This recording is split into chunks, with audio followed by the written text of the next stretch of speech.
welcome. I'm Nira Berry, the happiness coach and your host of Happy and Healthy, where we explore and discover all the many ways of keeping you feeling happy and healthy. And today we have a very interesting topic. We have a wonderful guest. Her name is Ricey Clapp. Thank you, Ricey, for being here today. And Ricey is a professional Bach flower remedy practitioner and health consultant. So I thank you so much for being here today. I'm so happy to be here, Nira. Thank you. So let's just start off with if you could just give me a little overview of what Bach flowers remedy, what is that? Well, they're a safe, natural healing system using the energies of 37 flowers, and actually one is water, spring water. They were developed in the early 20th century by Dr. Edward Bach of England. He had been searching for a way to treat what he felt disease at its cause, which he felt to be a disharmony between one's spirit or soul and one's personality, that one is not really pursuing their life as their blueprint had been presented to them. Oh, interesting. So I want to hear more. But first, how did you get interested in Bach flowers?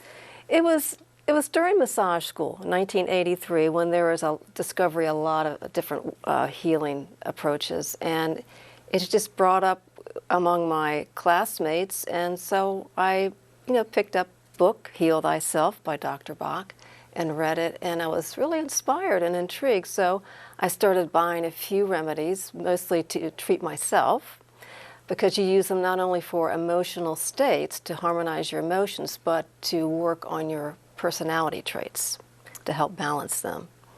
So over time, I accumulated a number of the remedies, and then it was in the 1990s that I decided to take a professional study. So there are courses offered to help you develop as a professional educator, counselor, or consultant using the remedies, and help teach people how to use them for themselves. So, so why don't you give me a little bit of background about the, as you mentioned, Dr. Bach, and how did he connect flowers to healing? It was a process for him. He was trained as a medical doctor, and he followed the kind of a conventional route, and then he took an assignment as a bacteriologist in a London hospital and did research, and later at the homeopathic hospital, and he got interested in homeopathy, and he was attracted to homeopathy because it considered the mental and emotional psychological state of the patient, not just the physical symptoms.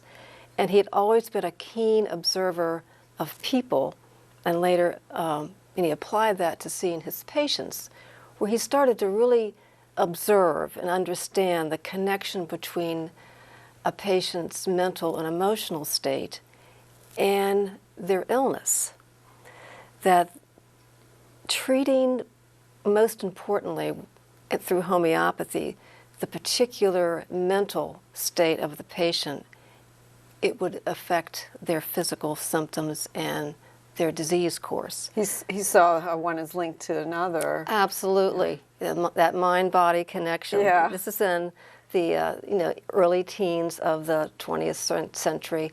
That was before it became, even a thing. Right. Like now we talk about that all the time, the mind-body connection. But back then he must have been like on the real outskirts of like the medical community, and probably, looked upon a little different. He was, and he could talk about this more with his homeopathic colleagues, but even with the homeopathic treatment, he still felt that there must be another way to address more directly and also more simply disharmonies within the person.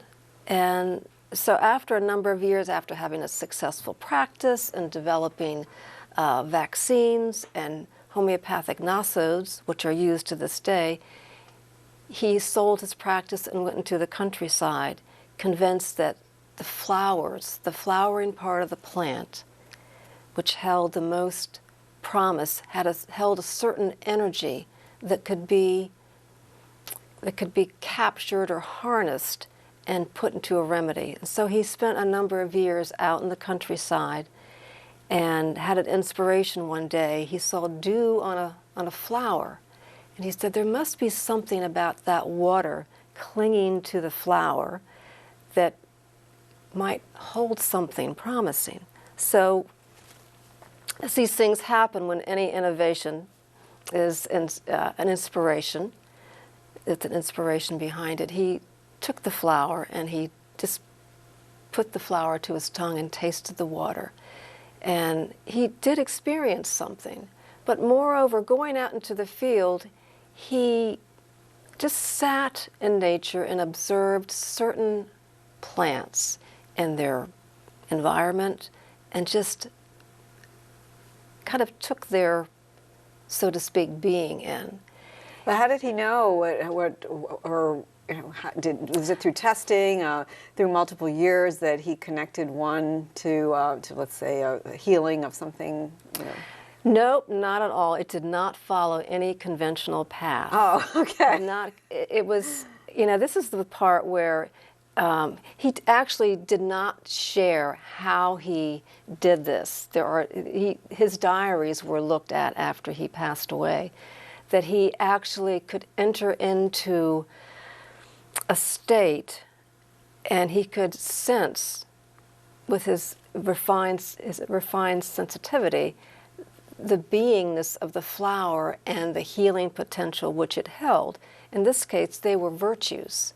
They were healing energies that addressed human emotions and states, that the flower contains the virtue that the human being needs. So there was no testing through laboratory or anything like that. It was, you can call it was subjective, but he used these extensively with people at no charge. He did not charge for any of these services.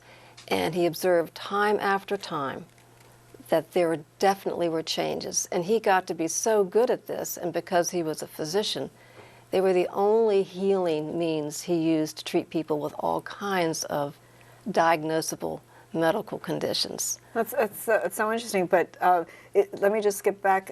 Is it just flowers, or is it also other plants, and are there certain kind of flowers? There are 37 different flowers, and many of them actually are trees. It's the flowers from trees, and sometimes these are very, very small. And then one of the remedies, rock water, comes from various springs that are bubbling out of the earth, and that water is collected with this first contacts the sun. It's charged. It's clean, clear water is charged with the sun. So that's the remedy, rock water. But there's 38 remedies altogether. Okay, yeah, I was going to ask you how many there were. 38. And can you give me an example of somebody that let's say might come to you for something? Like how would you use it? Well, I have an interview, sitting down with a person and just listening and being open and non-judgmental and letting them share what's going on with them, how they're feeling inside and what they relate to the world and their difficulties in doing so. And bringing up different flowers, say, well, this indicates what you're sharing with me, indicates where, say, agrimony would be helpful. Someone who puts on a happy face and they're always cheerful and nothing bothers them, but inwardly they're really suffering. In fact, I'm going to give you an example of someone I saw.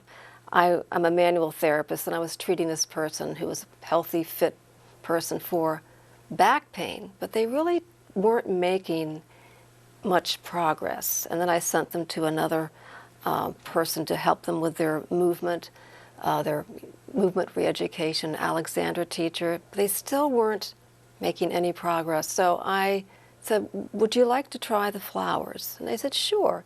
So asking more questions, I made a combination for this person, and they took it home with them.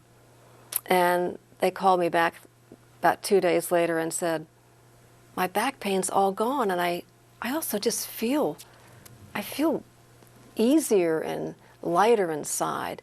And then we talked about what was really going on with him. There was a family issue which was very difficult. So the way that the brain can sometimes work, if we can't really manage a difficult situation, develop physical symptoms. So this was agrimony. Behind a happy face, nothing's wrong, but back pain. And that was the way they could cope with their situation. Yeah, I hear about that a lot from many different fields, about how a lot of back pain or weird pains very often are the result of some kind of stress or some kind of strong emotion that somebody's trying to suppress. It's sort of coming out somewhere. But yeah, I have heard that. But we're going to take a short break now. But I want to hear more about how somebody utilizes it and how some of the other benefits that they can use. So we'll be right back. I'm Nira Berry, your host of Happy and Healthy. So stay tuned. I understand. I know it's not your typical resume. Okay, well. But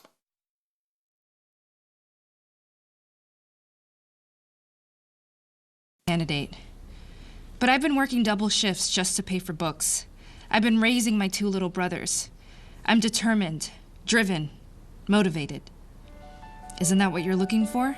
Look beyond the resume and discover new ways to develop great talent at gradsoflife.org. Hi, welcome back. I'm Nira Berry, your host of Happy and Healthy, and we're speaking with Ricey Clapp about the Bach flowers. So, Ricey, thank you again for being here, and let's hear some more about maybe how people can be helped with using Bach flowers. So, if somebody comes to you, what are some of the complaints or issues that you might use it for? Any number. Discouragement. Can you give me an example of somebody, maybe? Actually, a mother came on behalf of her 10-year-old child, who normally was a confident child and was, engaged with her classmates and did her schoolwork, but maybe didn't do well on a test and had some other little events, and they became discouraged and kind of a little bit despondent, and they just kind of had lost their confidence. They felt she didn't measure up. So I suggested gentian, which is for setbacks due to a known cause. And it's not really a deep blue state, but it's just kind of discouragement and a little frustration. And what form does it come in? It comes in a little bottle here. I can't quite see. It's round. Maybe just show us a sample. Here's gentian. This is gentian. This is the flower remedy. They're water-based with a preservative of brandy. And to take this, you take 2 drops and you put it in your mouth, or you put it in a glass of water or any type of beverage, or even put it on your wrist. Oh. Often you can take them singly, or you can make a combination. And you give them instructions on what to do, so they can just do this at home. They don't need necessarily to keep coming back. Right. And they can do it as needed, I imagine, right? They do. Yes. They're at places where you can buy them. There often are there are brochures and little booklets, and you can find lots of information for self-help on various websites. But that's Dr. Bach's whole mission around this, was to design it so it's simple and anyone can learn to use them. Wow. So you could take care of your family, your friends, and your pets. Wow. Your pets. I want to hear more about that, but I've heard about this throughout the world, and it's actually more famous in other countries, right? Like in Europe and in Asia, but I haven't heard about it too much in this country, and so I'm really glad that you're enlightening us about it. I'm happy to, because there's so probably most people have they're introduced to the Bach remedies through rescue remedy. Oh yeah, that actually I've heard about, and I didn't realize that was a Bach flower. It is. It's a combination of 5 different flowers, And it's used for states of stress. You get a paper cut, you're nervous about being interviewed, or, or you're just feeling out of sorts, or just, you know, a little blue. And it often can restore your sense of well-being in just, you know, a few seconds to a few minutes. And would you use it once a day, 4 times a day? What do you? Well, for an acute vary? situation, you may use it every 5-10 minutes until the state or whatever has improved.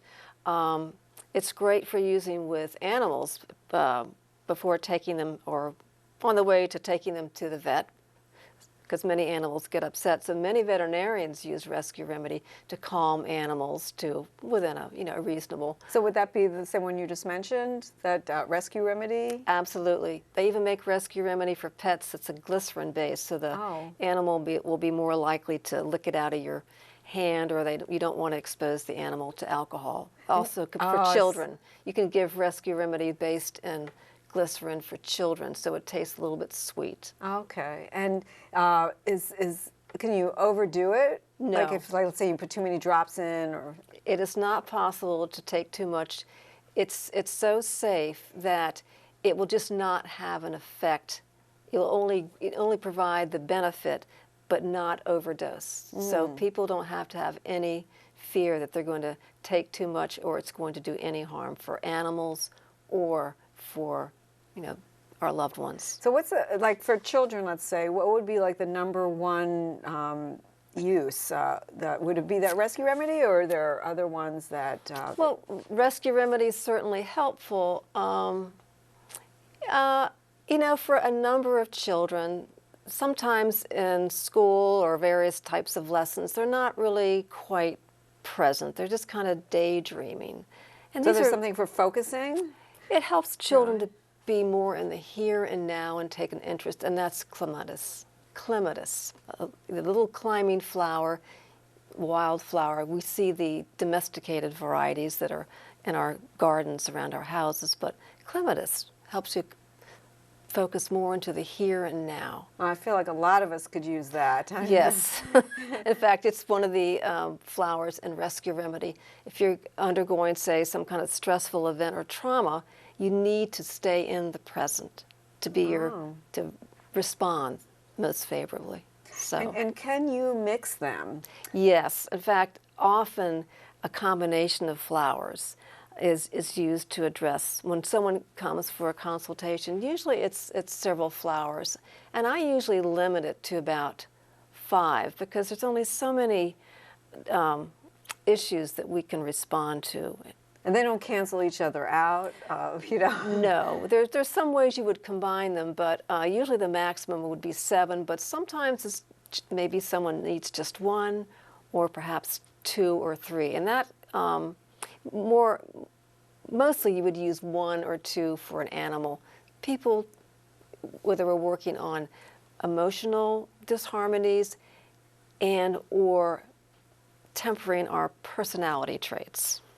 And so, and you said, like, even for animals, like absolutely. Say you have a dog that just always wants attention, and you have a visitor come, and your dog's just jumping all over you, just demands constant attention, and might get a little bit somewhat destructive, trying to demand attention. You would give that dog chicory. Okay. Chicory. I know a lot of dogs that could use that. There are a lot of dogs in my family in our neighborhood. Right. And, you know, dog needs to have more of a sense of itself and understand that you don't want to encourage the dog to use manipulative behavior to get attention. The dog needs to get attention for the right kinds of things. So it helps to. And you see the result with the animal. And with children, and they don't know that this is what they're getting it for. So that's very interesting because you can see that it's actually working. It does, and usually if you're working on a repetitive behavior, the flower essence needs to be taken over time. It's not just once. Sometimes working on a personality trait, it needs to be taken over a period of weeks or even months. Oh, I see. Okay. So it's not like a one-time. No, for acute situations, rescue remedy, a few doses, but say a child tends to have nightmares, well, you would probably give them aspirin.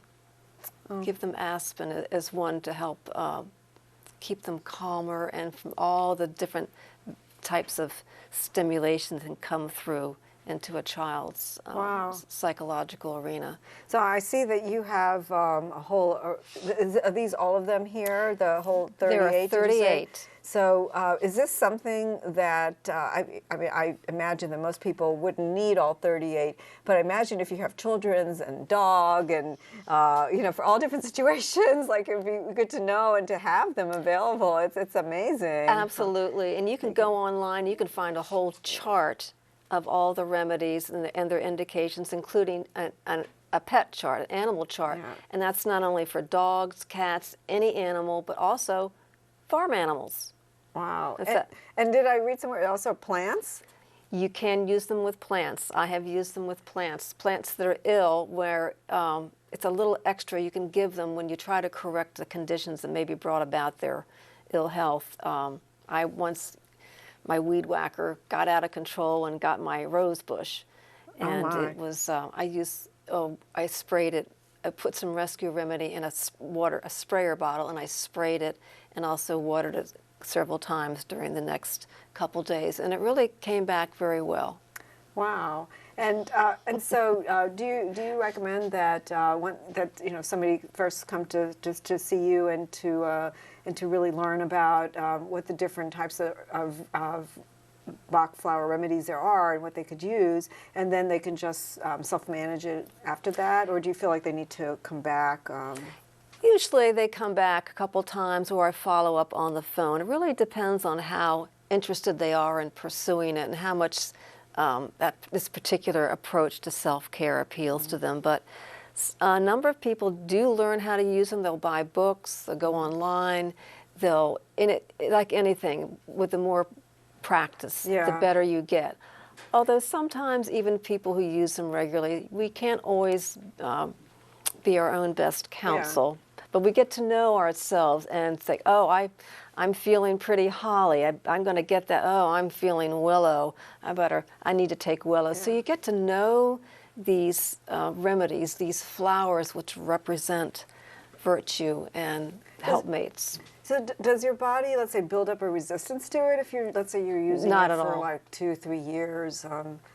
It just, the flowers provide the flowers provide their healing energy, and when all is accomplished, when you've been brought into balance, it won't hurt to take any more, but it just won't serve any purpose. You can do no wrong with it, and they're so safe. They're so safe you cannot hurt yourself. There is no damage.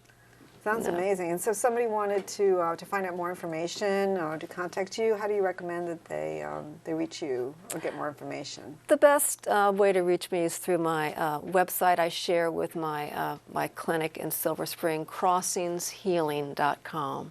Okay, great. And then from there are various resources. You can look at the websites for the BachCenter.com and so forth. Okay, well, thank you. That sounds very interesting. So let me just ask you, what would be like the one Bach flower remedy that you use the most, or that that you recommend the most? I carry rescue remedy in my purse, and they also have a spray version, so you can be like that. Oh, okay. And also, if I'm in a situation, I was at a restaurant and a child had burned herself. Oh. Not badly, but I offered to the mother, would you like to allow your child to put this? And I gave it to the mother. You can put it directly on the burn? You can.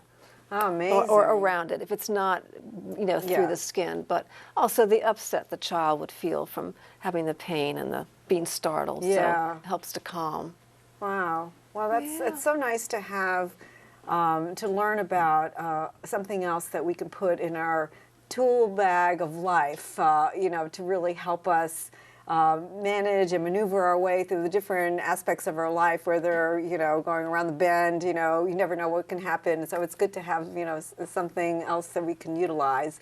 And thank you so much. I really appreciate all the great information about Bach flowers that you gave us today, Ricey. And it was wonderful meeting you. And thank you so much for being here. I appreciate it.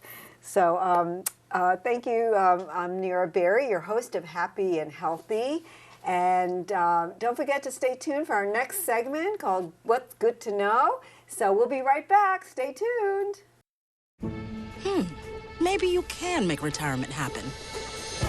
After all, you made home ownership happen. Homeschooling yourself on loans, beefing up your credit score. So I'm pre-approved. You were like, yes! Sorry. Color coding listings, ticking boxes, and flushing every toilet in a 20-mile radius. Home sweet home. You aced house hunting. Now get the tips you need to get on track at aceyourretirement.org.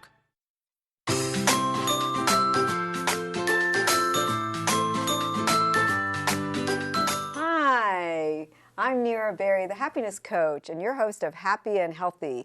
And now it's time for What's Good to Know. And this is part of my Success at Work and Life series. And really what's an important part of being successful is being able to communicate. And one aspect of communication that people often overlook is body language, the nonverbal communication. And really when you notice that begins even before somebody opens up their mouth. You may notice the way their body is situated. You may notice the way their face is, their hand gestures, their tone of how they're talking, their eyebrows. It could be a whole assortment, a whole array of things that give away how they're feeling or what they're trying to convey even before they open up their mouth. And so really it's the first impression that you make on somebody. And so it's important for, let's say you're going for a job interview, or maybe it's a date, or maybe just maintaining a good relationship with your coworkers or your family. It really makes a difference. Whether or not, for instance, if you're standing around with your arms closed, with your legs crossed, and maybe, a stern face, you may come across as being upset or uptight, or maybe not open to new ideas. Like perhaps somebody wants to ask you something and they may feel like, oh, maybe now's not the right time. And so I can tell you that there's certain things that you can brush up on your nonverbal skills and what you can do. And one of the first things is when you're seeing somebody, when you're meeting them, you might just want to give a firm handshake and a big smile. And right away that means that you exude self-confidence and you're just feeling good. And of course you want it to be real. You don't want it to be fake, but you don't want to also give away something that, make it seem like you're not open when you might be. You just have to pay attention. Like just take a little bit of notice, a few minutes here and there, of how your body is and what you're actually feeling. And then you might notice that you are giving away a certain idea about what's inside without really without it really being what you want it to be. So maybe don't slouch as you're talking, stand proud and smile. And maybe even when the person's talking to you, you might want to lean in and, to really give the impression that you're paying attention. And make eye contact with that person, and that shows that you're really listening to them. So all these cues about your body and more are really important in communication for life, for work, relationships of all kind. So let me know what you think about this. You can reach me, Nira Berry, the happiness coach, at happyandhealthy@mmctv.org. Thank you for watching Happy and Healthy. I'm Nira Berry, your host, and I hope you have a happy day.